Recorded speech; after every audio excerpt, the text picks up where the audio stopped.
अब इन ऋषियों ने वेदों को पढ़ा, वेदों में कहीं कर्मकांड नहीं है, ये झूठ बोलते हैं कि वेदों में कर्मकांड फलाना नहीं, इसमें विरोध किया है, निषेध है ये श्राद्ध निकालना। और गीता जी में निषेध है, 9वें अध्याय के 25वें श्लोक में कहा कि भूत पूजने वाले भूत बनेंगे, देवता पूजने वाले देवताओं के उसमें जाएंगे, पितर पूजने वाले पितर बनेंगे, पितरों को प्राप्त होंगे, मेरा भक्त मुझे प्राप्त होगा, यानी भगवान का भक्त भगवान को मिलेगा, और अन्य उपासना करने वाले वो योनियां पाएंगे। तो वेदों के अंदर यजुर्वेद अध्याय नंबर 40 के श्लोक नंबर 15 में स्पष्ट किया है कि वायु अनिलम अथिदम भस्मांतम शरीरम ओम कर्तु समर कल्वे समर कर्तुम समर।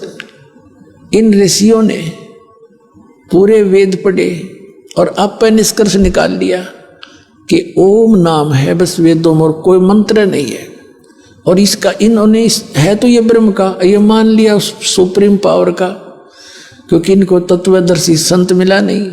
तो कहने का भाव है कि वेदों में स्पष्ट किया है कि उस परमात्मा की भक्ति करने से मोक्ष होगा। इन्होंने वो परमात्मा ब्रह्म मान लिया, ओम उसका जाप मान लिया, इस आधार से इन्होंने अब पर फैसला कर लिया। इनकी मति मारी गई। यजुर्वेद अध्याय नंबर 40 के श्लोक नंबर 10 से लेकर 13 तक स्पष्ट कर रखा है कि कोई तो भगवान को जन्म लेकर आने वाला कहता है, साकार राम कृष्ण की तरह, और कोई कहते वो कभी जन्म लेता ही नहीं, निराकार मानते हैं। ये ज्ञान निर्णय करके बताओगा तत्वदर्शी संत, उससे पूछो, उससे ज्ञान उससे सुनो, वो ज्ञान बताएगा। तो इनकी वो मति मारेगी कि वो तत्वदर्शी संत बताओगा, वो खोजो।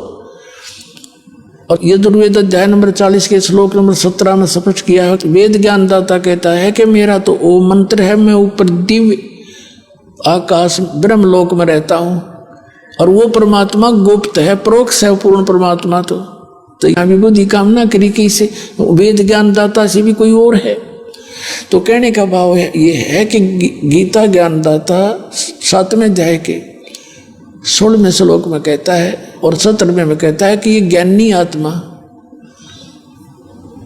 18वें में भी कहता है कि ज्ञानी आत्मा है तो उद्धार, लेकिन ये मेरे वाली ही अनुत्तम साधना में लीन रहे। अब ये ज्ञानी का अर्थ क्या है? ज्ञानी वो है जिसने ये समझ में आ गया कि मनुष्य जीवन केवल मोक्ष के लिए ही प्राप्त हुआ है और इसका अन्य कोई यूज नहीं है। और दूसरा ये समझ में आ गया कि केवल एक परमात्मा की भक्ति करनी चाहिए, इन देवी देवताओं की आन उपासना नहीं करनी चाहिए, इनको इष्ट नहीं मानना चाहिए।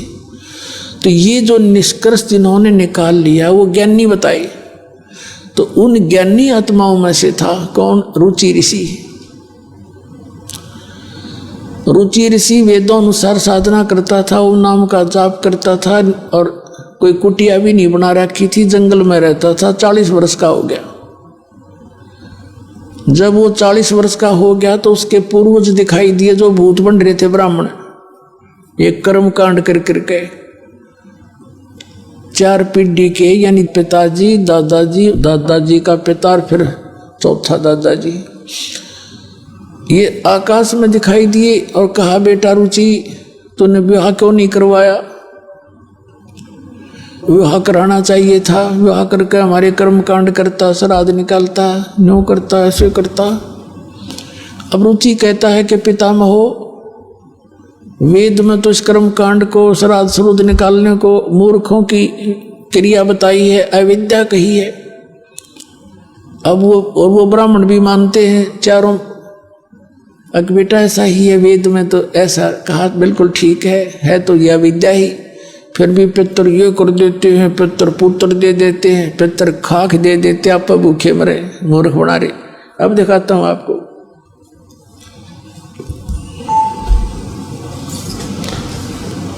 ये एक मार्कंडेय पुराण है।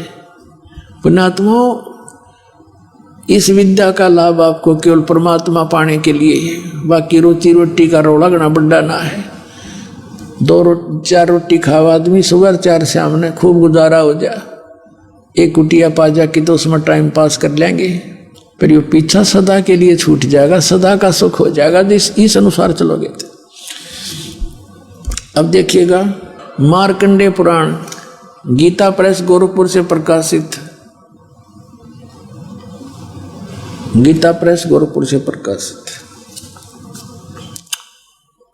ये मार्कंडेय पुराण संक्षिप्त 242 पृष्ठ पे नीचे देखिएगा।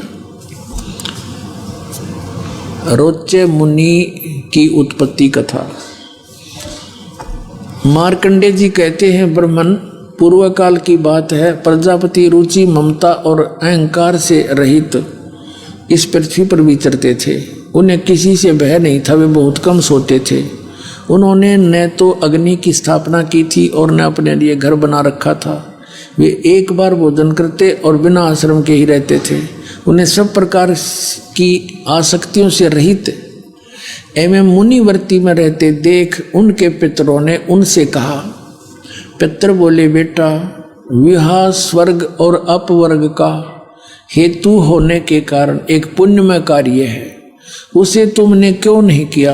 गृहस्थ पुरुष समस्त देवताओं, पितरों, ऋषियों और अतिथियों की पूजा करके पुण्यमय लोकों को प्राप्त होते हैं। वह सभा के उच्चारण से देवताओं को, शब्दा शब्द से पितरों को तथा अन्नदान बलि वैश्वदेव आदि से भूत आदि प्राणियों एवं अतिथियों को उनका भाग समर्पित करते हैं। बेटा, हम ऐसा मानते हैं कि गृहस्थ आश्रम को स्वीकार न करने पर तुम्हें इस जीवन में कलेश पर कलेश उठाना पड़ेगा और मृत्यु के बाद और दूसरे जन्म में भी कलेश ही भोगने पड़ेंगे।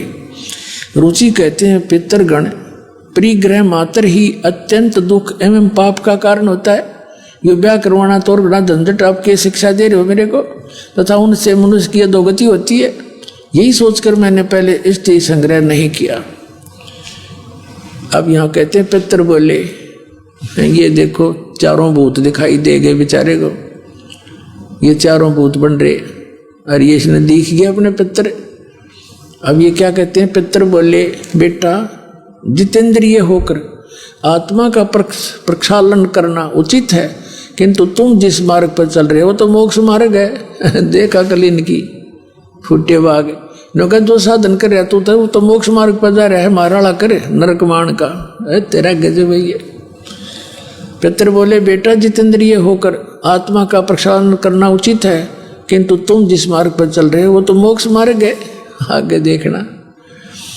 ये कहता, रुचि ने पूछा, पितर महो, वेद में जो इन्होंने यहाँ बताया ना सरासरुद निकाल, वेद में रुचि ने पूछा, पिता महो, वेद में कर्म मार्ग को यानी ये भूत सरासरुद निकालन को अविद्या कहा है, फिर क्यों आप लोग मुझे उस मार्ग में लगाते हैं? पितर बोले, ये सत्य है कि कर्म को अविद्या ही कहा गया है, इसमें तनिक भी मिथ्या नहीं है। फिर भी ये तो निश्चित है विद्या की प्राप्ति एंड बैंड करना, फिर के टट्टू रह गया। आप भी माने जो हम बता रहे हैं वो अज्ञान है और वेद में लिखा है, हम जो बताएं वो ये पितर भी मानते हैं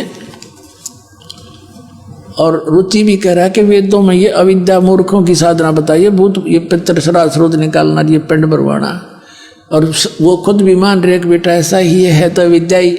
फिर भी नौकों पितर यूँ कर देते हैं, पितर ये दे देते, खाक देते थे पितर, और देख किया कल नौके हैं तो जिसके मार्ग पर लग रहा है, ये तो तेरा मोक्ष होने का है, नौका मारा ली कर तू श्राद्ध निकाल और भूत बने।